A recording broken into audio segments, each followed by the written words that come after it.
Welcome back to Fox Recaps.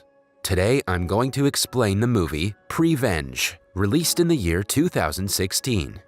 The movie starts as we see a distraught pregnant lady named Ruth sitting on a bench, remembering what seems like a death scene on a cliff by a sea.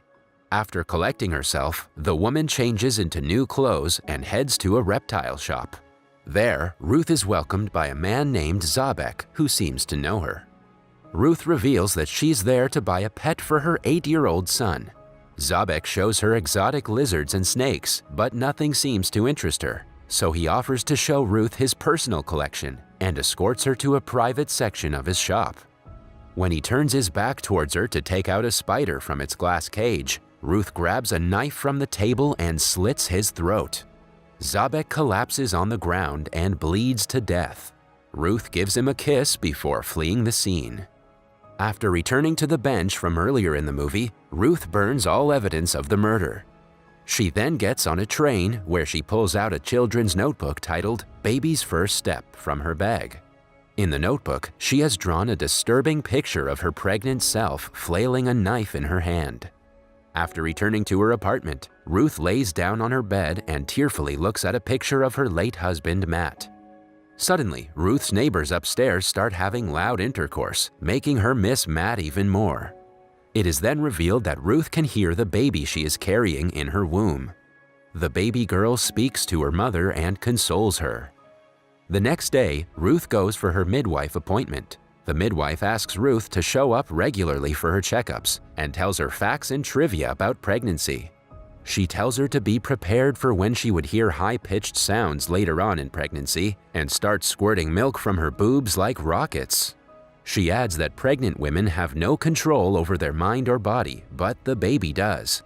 Babies know what to do, and they'll tell their mothers what to do. Unbeknownst to the midwife, Ruth's baby is already speaking to her and telling her what to do. After her checkup, Ruth goes shopping. She buys disco clothes and changes into them before heading to a dance bar's weekly disco night. DJ Dan is enthusiastically playing songs to a couple of patrons at the bar. Ruth is slightly weirded out by the goofy DJ's lame attempt at hyping the dead crowd. After he finishes his gig, Ruth approaches him at the bar and offers to buy him a drink, but he turns her down. However, Ruth is persistent and eventually makes him accept the drink. Seeing Ruth flirting with him, Dan clearly tells her that he's not looking for a relationship or baggage to carry around with him. He says that he's too young for that, and for now, he just likes to be a weekend warrior. Ruth tells him that they're a match made in heaven because she's not looking for anything serious either. Relieved, Dan pays for the second round of drinks. Ruth only pretends to drink and stays sober, while she gets Dan wasted.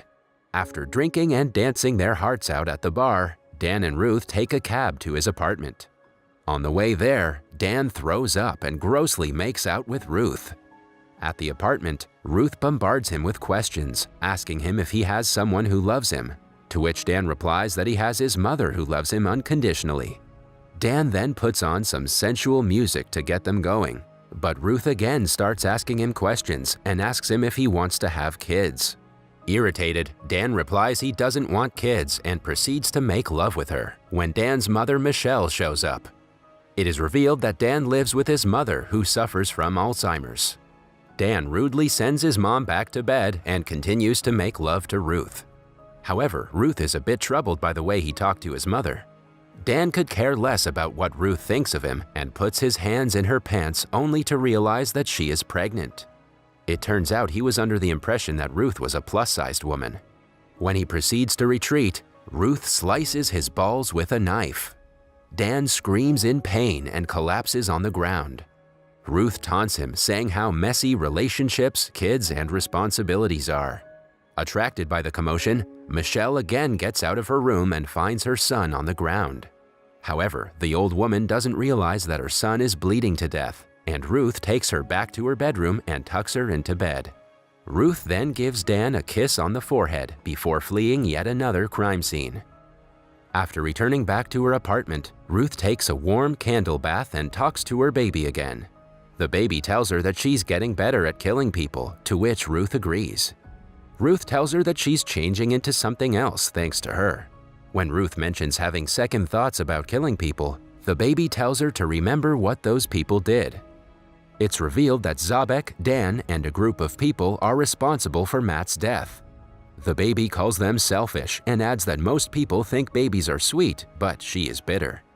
Later, Ruth meets a lawyer named Ella Harding for a job interview. Ella likes her resume but doesn't hire her because Ruth is about to give birth and she'll have to take maternity leave as soon as she starts her job.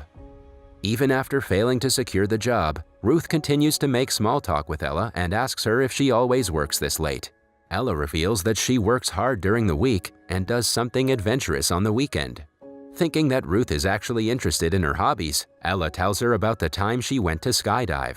However, Ruth takes a jab at her, telling her that these adventurous activities are not a substitute for a personality.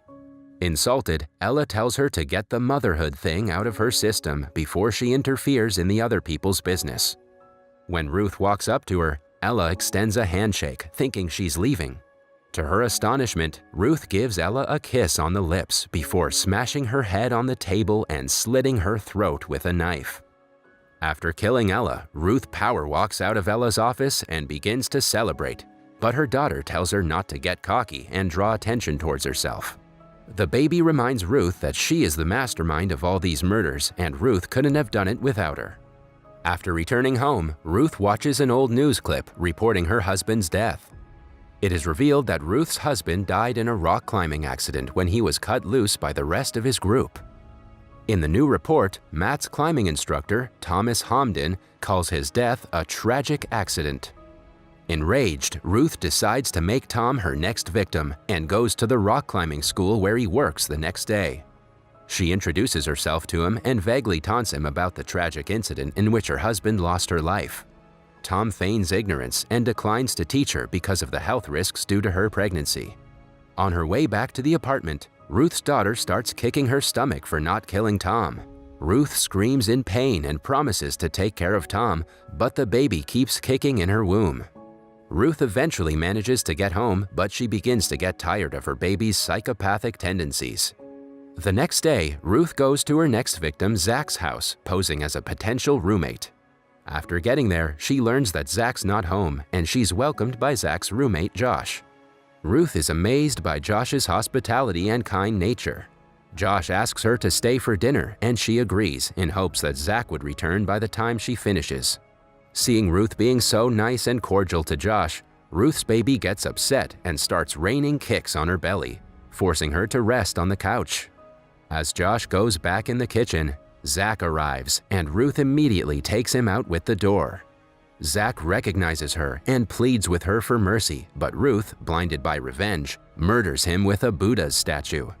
Josh returns with the dinner, but only to witness a bloody avatar of Ruth, who then lunges at him. After returning home, Ruth regrets killing Josh as he had nothing to do with Matt's death, but her bloodthirsty baby assures her that he deserved it.